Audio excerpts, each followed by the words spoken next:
Well, hey guys, we are back and we're going after some more of them pretty bluegills. Now they are so much fun. I just keep coming out here and chasing them, and delicious, good eating. If you ever eat fish, bluegill is one of my favorites. I mean, on the top of the list. In fact, it is my number one. Crappie's my number two, then walleye, then bass. Anyway guys, I want to show you the little lure setup we're using, because I'm not trying to get anybody to change lures, but I recommend you try it.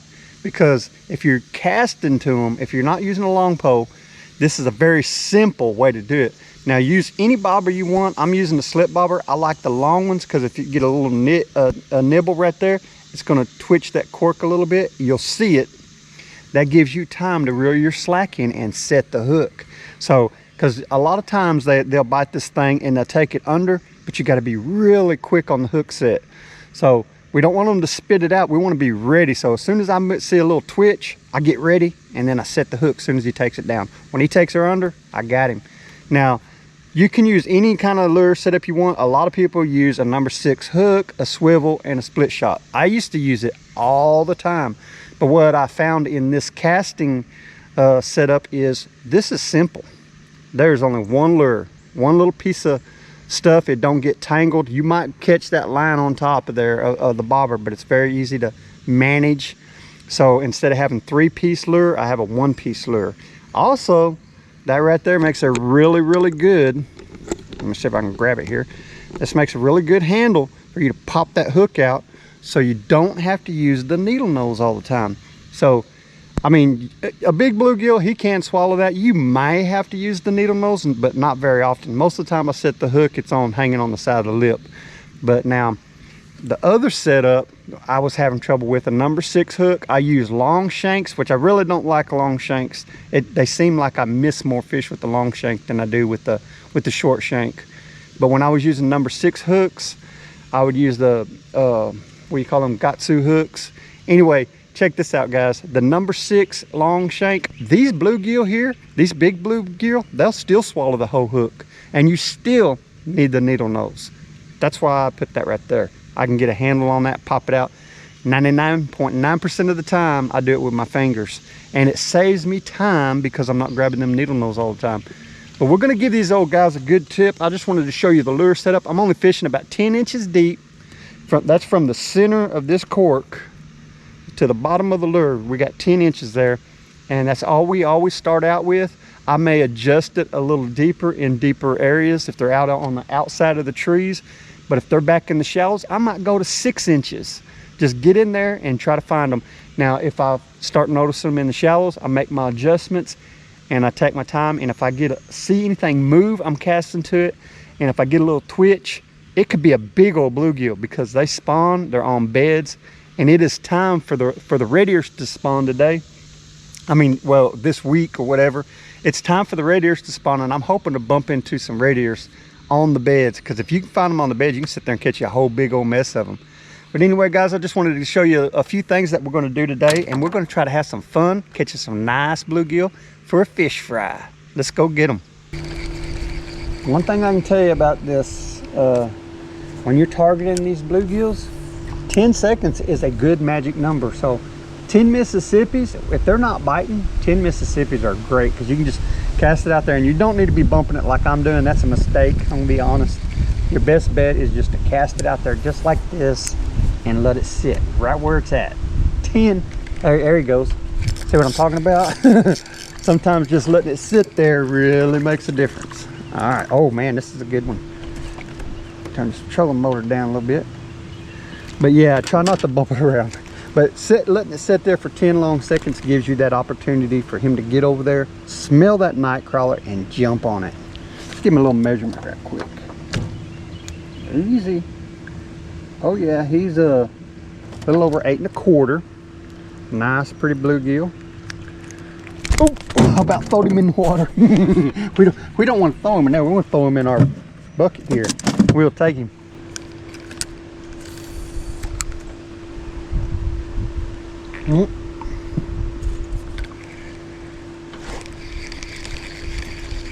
I had probably the smallest fish I've ever had. All right, let's get up in there and see if anybody's home. That's a pretty good looking spot. I'd say something should be there somewhere.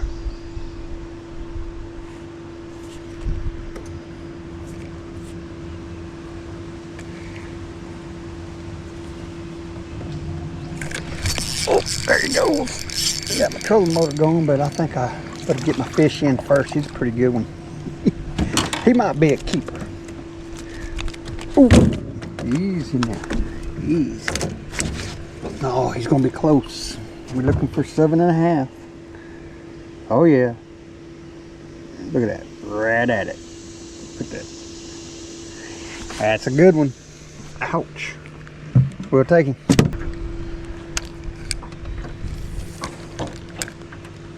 Oh, there he is. I can't get a hold of it good. Oh no. What a fire. Man. Oh yeah. Man, he's pretty. That's a solid one. I need to set my drag, that's for sure, but I want to tell you, he's a good bluegill. Over 8. Nice, solid bluegill. Man. Nice spawning bluegill too. He's on beds. He's spawning. We'll take him. Well guys, I wanted to share something with you that I hadn't been sharing lately. Now you guys know I use an Alba Garcia Max X20, 10s and 20s. 20 holds a lot more line. Pretty good for bluegilling and crappie. Dual ball bearing, makes them stay smooth all the time. You know, you get some of these reels, you go get you a couple at Walmart or something, and they'll do this right here. After you use them for a couple times, they'll start doing this stick thing. Well, that's because I got a plastic bushing or a nylon bushing on one side and a ball bearing on the other. Make sure you got ball bearings on both sides, very important. But what I wanted to show you is I got it paired with the Shakespeare Micro Series 5'6" light action rod. And some people say, why are you always using that 5'6"? Well, I want to tell you why. I used to use the 7-footer all the time. That was my preferred rod. But the problem is, a 7-foot rod, even the exact same one, is heavier than this one. So if you're out here and you want to spend some time out here and stay in comfort, well, you know, bluegilling's a kind of a thing where when you cast it out there, okay, you're gonna sit there and let it sit for about 10 or so seconds. Now I'm holding this rod and the reel, so you got to make sure your combo is pretty light, because if it's not light enough, you're gonna get tired over the day. You know, especially if you're searching and you hadn't found the right magic hour that they're biting yet. So you're going to get really tired of holding this rod and reel over and over and over again. So the lighter you get, the lighter combo you get, the better it is for you, because you can handle it a lot more. Now, you young bucks out there can probably handle it no problem. I used to when I was young, and I never even paid attention to it. But as I get older, I've noticed a little bit of soreness and stuff in my arms and my wrists and everything. So I actually target, when I go to buy a rod and reel, I try to find something light. Now I'm gonna find me another 7-footer. I got a 7-footer just like this, but I don't hardly ever use it. It's too heavy, because by the time I fish 2 or 3 hours out here, I'm plumb wore out. I'm not gonna lie. That's why I'm using this light one. It's even got a bigger diameter, so it's just, it has to be a little heavier, I guess. But if I ever find a rod on the market that actually is really light and it's a 7-footer, if it can be at least as light as this 5'6", that's what I'm probably going to change to, because you're always trying to improve your tackle, your strategy, everything. So if you get a chance to find you something light, I recommend using a light setup out here. This is the lightest setup that I've been able to find so far. So that's why I'm always advertising it. But you can see it's very light. It's a little stubby. You know, I'd probably prefer a 7-footer, but hey, for what it's doing, I'm kicking butt. I'm having fun. That's all that matters. I can stay out here all day if I want to. That's the thing. It's helping me stay out here. So chase a lightweight rod, guys. Not just a really popular one. Chase you a super lightweight rod. I recommend it. Is there anything back in there? Yep, he's there. Probably on a bed. It feels like a good one. Oh yeah, that's not bad.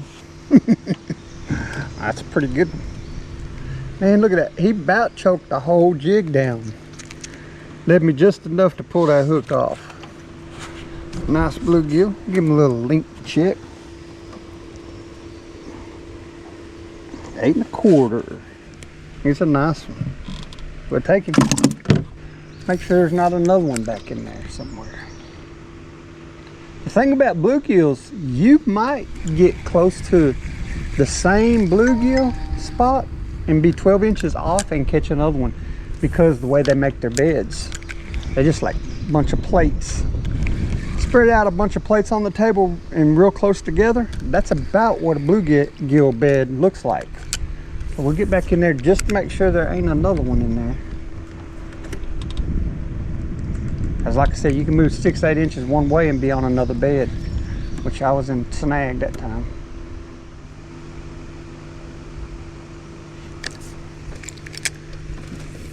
Oh, I don't know if he's way back in there. We'll see.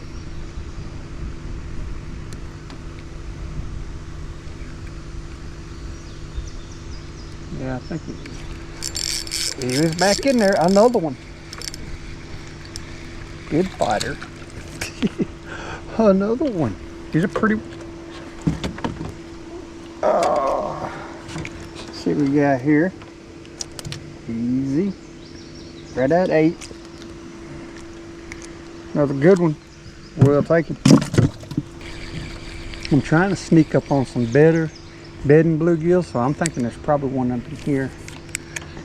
Let's let that sit there for a second. There he is. Got another one. My drag done come loose again. Oh, he's a pretty one. Pretty bluegill. These things sure are pretty. Alright. 7 3/4. That's a good 7 3/4. That's a chunky bluegill. We'll take it. Get back in there and see if we can find another one. Kind of hard to go under these limbs, but we can do it.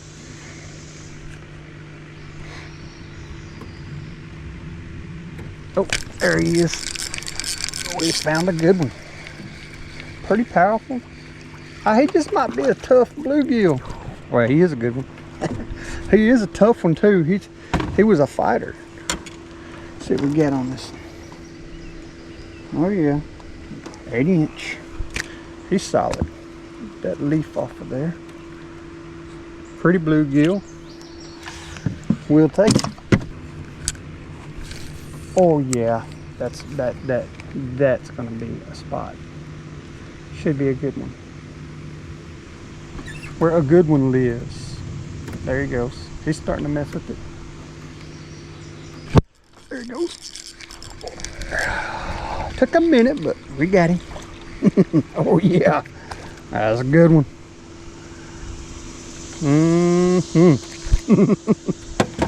Let's see how long this guy is. Almost 8. Another good fighting bluegill. We'll take it. Well guys, I did want you to check out my Minn Kota trolling motor. It's pretty awesome. Now I have a handle extension on here. You can still pull this out. Look at this, how long that is. That's pretty awesome right there. But you can buy this handle extension on there, and it comes with a little rubber insert. Take it off and just slide this right over your handle. It just screws on really simple. But this is a Minn Kota Endura. I guess it's a C2. It don't say C2, but anyway, 50-pound thrust, 5-speed, 12 volt. Check this out. You can see your battery gauge. So that's just a test with the motor off. Shows you what level you're at right there.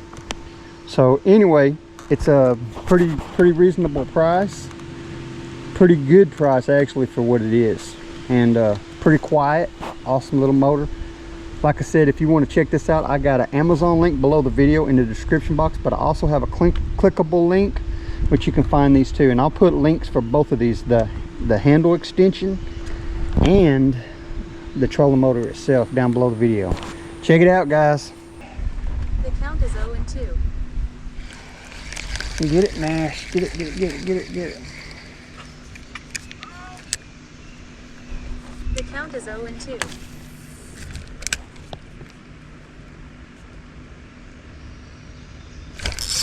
There he goes. Pretty good one. It's a nice bluegill. Oh yeah, real nice. Oh yeah, really, really nice. Turn that light on that one. Man, guys, look at that. That is a slab. That is a slab. Wow. That's what I'm talking about. That is a dandy. That's a giant bluegill for me, Jack. All right, let's see what we got here. WSCHERM scores. G. McLean advances to third. 9 inch. That attack McLean 10U. A solid bluegill. Look at that. Wow. S. Stokes steps up to the plate. Yes, sir. Today. That is a good one. We'll take it. Try right in here.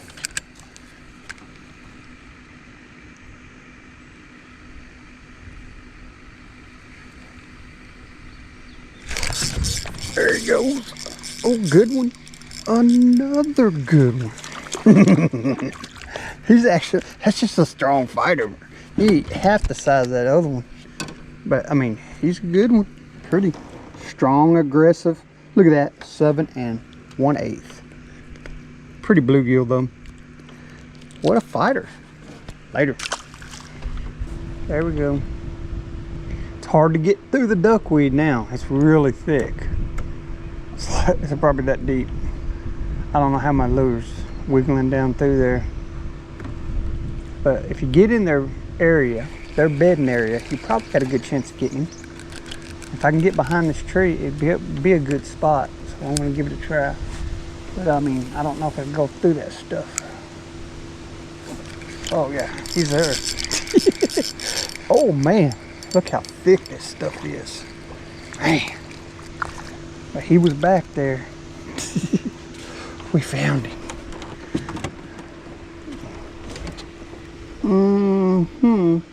8 inch bluegill. We'll take it.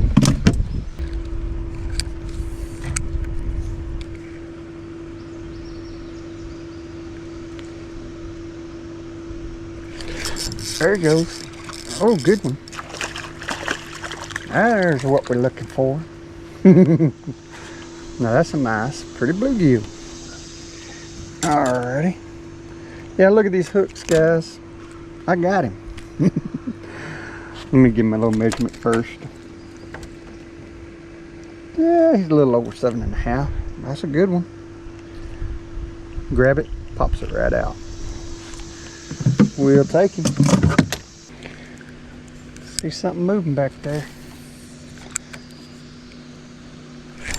There he was. Alright, hang on. He definitely hit it, so let's try a little tactic. It's pretty shallow. I think I'm gonna go down to, we're gonna go about 6 inches deep. About 6 inches. Get some of that duckweed off of there. Make sure we're about 6. Okay, yeah, we're actually about 7. Let's go ahead and give him a try here. 7 inches, a little shallower. Maybe I can see him bite before he, so I can get the hook set. There we go. There we go. Nice one. Feels like a nice one anyhow. Oh yeah. Oh yeah. That's a good one. Let's see what we got here. 7 3/4. Pretty bluegill. Really pretty colors. We'll take it. Well guys, I'm gonna let you in on a little secret, and this is gonna kind of blow your mind because a lot of people, some people don't believe it, some people know it, some people do. Some people don't want to share it, some people will. If you really want to catch a lot of fish, okay, let's just say a buddy tells you, hey, this lake is kicking butt, blah blah blah, and you go over there and you fish and you're doing the same, using the same lures and everything, and you're going right behind him in the fishing the same spots, and they just don't bite. Do you know why? Let me tell you exactly why. Have you ever went all day long without eating, and then by the end of the day you're really hungry? Well, think about that for a second. Certain time of the day we pretty well eat. If you don't eat breakfast, you usually eat a little bit for lunch, and then when you get home at work after working and stuff, you're really hungry. So we're all looking for that supper. You know, we're all wanting to eat that supper. Well, it's the same way with the fish. Yeah, they will eat a snack here and there, but there's a time of day that it's feeding time. Now, the way you're going to have to do to find this, you're going to have to spend all day out here. You're going to have to spend all day on the lake to find them good feeding times. And then you need to mark it 3 o'clock or 5 o'clock, what time they're feeding. As the temperature fluctuates and the rains and all that, you have to adjust. But pretty steady, you're going to find that morning and evening are pretty hot times to catch fish. Just because you don't catch them in the morning don't mean you can't come out here and wear them out in the evening, because they got to eat some time of day, and they're just like us. They can't go all day without eating. They can, but they don't want to. They want to eat. So they get hungry just like us. And here's another tip. You're out here fishing where your buddy said, hey, right here is where you catch them all. And you went all the way down through there and never got a bite. You didn't get one bite. It's not that they're not there. It's because it's not their feeding time. So unless you're just sticking it in their face and making it so easy that they just can't handle it, you'll catch some aggressive ones because you throw it right on top of its head. But most of the time, they'll come to your bait. When it's feeding time, they'll chase your bait. So fish them same spots that you thought wasn't no good. Keep fishing them, because sooner or later, they're gonna be hot spots. And I mean, it can go from the day. You might fish this spot right here in the morning and not get even a simple nibble. And you come back the afternoon and they hammer it all the way down through there. You gotta just keep fishing until you find their magic hour. See, and magic hour is always feeding hour. It's when they want to feed. Now, spawning is a little different. Spawning, you're up there stirring him up. You're like, I seen you move. I know you're there. Oh, I know that's a good bed. I'm gonna keep on. I'm gonna throw it in there like that, and I'm gonna twitch it every once in a while, move it about 6 to 12 inches, and that's what you're aggravating the spawners. But feeding, they're tough. When they're feeding, you do good. When they're not, it's kind of hard. You got to knock them on the head. So that's the whole thing, guys. Always approach everything as, oh, well, they're here. Let me see what I got to do to make him bite.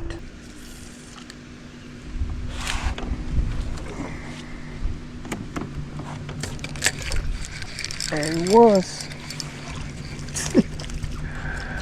All right, let's see what we get here. Little guy. He's probably southern, or close to southern.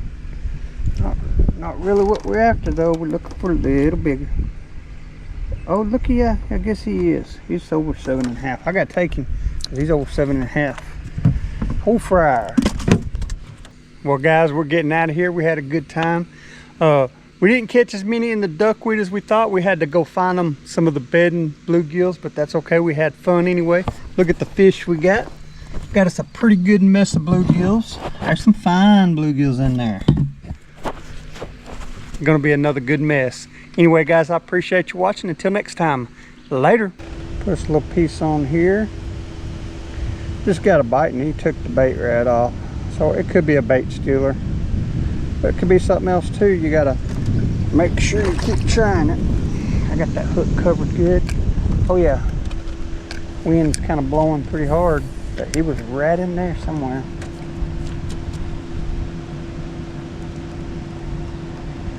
Yeah. Man, that wind is getting it. There he goes. What we got here? No bluegill. He sure took his time. He took his sweet time biting, didn't he? All right. Later.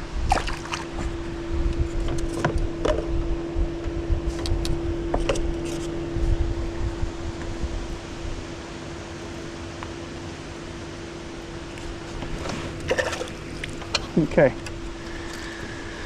Try that again. See if there's any more. See if he's got a friend.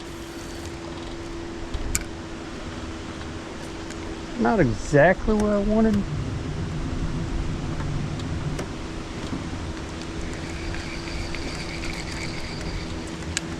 We're going to go down here on the end. Got some good wind gusts today. Oh, there he goes. We might have we got a good fighter. I don't know if he's a keeper or not, but he's a good fighter. He's pretty bluegill. 7 1/4. You're getting up there. You almost big enough. Next time. Later. This is the deal. When I got a little bit of duckweed, in case you guys are wondering, I'm going to show you something here.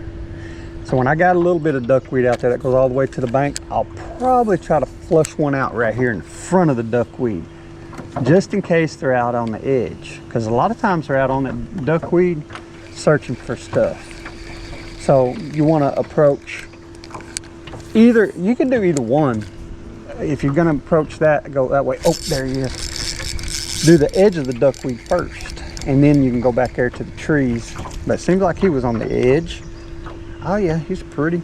It's going to be borderline 7.5. We'll see. He's just a little over 7. We'll give him another chance, but ain't that a pretty bluegill? Yes, sir. Alrighty. Later. Let's try the spot right here. I even found a better spot while I'm sitting here. Only reason I can catch them this close is because the duckweed kind of hides them, hides me from them. Go right over there. Yeah, it's pretty shallow. There it goes. A little one. See, this old number 4 hook, I catch these little guys with no problem, guys. It's just about perfect. You can catch little ones, mediums, and large ones, all with the same hook, and makes a nice little handle for a hook release. Later. It is super hot, guys. I'm going to tell you right now, if you're going to be out in this heat, you might consider finding you one of these. It's pretty awesome. Let me show you here. That's on high. This is a camping fan. This is what's pretty cool about this one. Has 2 blades in it. We got one on the back, one on the front, and I'm not sure how they might have 2 little motors in there or whatever. Not 100% sure how that works. But we got a power bank, and you just charge it right here, and then you got a little phone charger. This thing's got some lights if you want to use the lights, and then it's got right here, you got low, medium, high, and super high. And that thing will go 16 hours on super high, so it's going to be out here all day long while you're fishing. And it's got your meter right there, and if the lights, like at nighttime you're using it and that light bothers you, you can turn the light off right there. But leave that on, you can see the power rating and all that stuff. I usually run mine on 2, guys.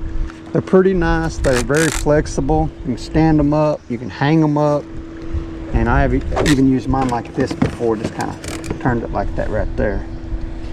Pretty nice little fans. I'm going to leave a link in the video in the description box, and also there's a clickable link on most of my videos. You can click on that link and look at some of my stuff that I use, and you can check it out right there, guys. But I got an Amazon link in the description box, or you can just check it out under the video. How about in front of that tree right there? Knock knock. Yep, he's there. Oh, here's a little one. He's alright. He's just a little guy. Alrighty. Later.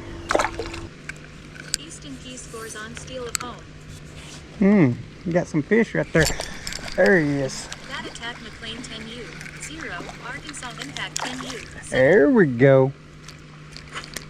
Ooh. Not bad. Let's see how big this one is.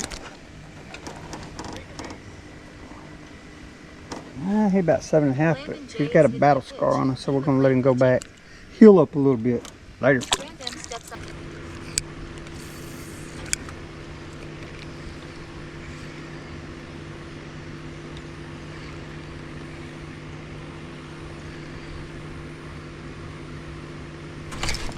There he is. Oh, a crappie. Crappie. Yep, he's pretty, but he ain't quite big enough. These, well, I'm actually fishing for crappie. Ouch. But he jumped on the old, man, they're very aggressive. Almost 9. Pretty black crappie though. Later. All right, we got some little ones or something over here. I'm not sure. Trying to get him right there. Oh yeah, there he is. Well, he might not be a little one. Well, yeah, he is. He's just a strong fighter. Good little fighting bluegill. Later.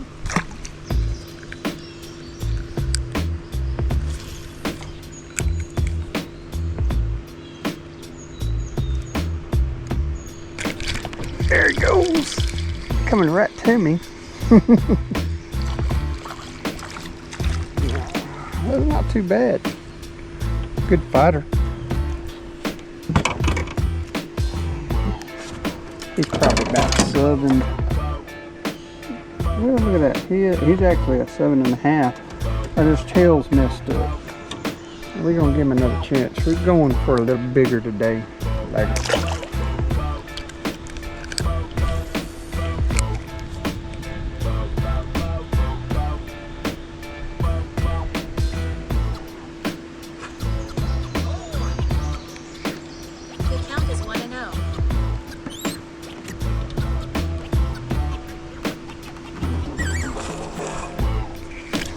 There it goes.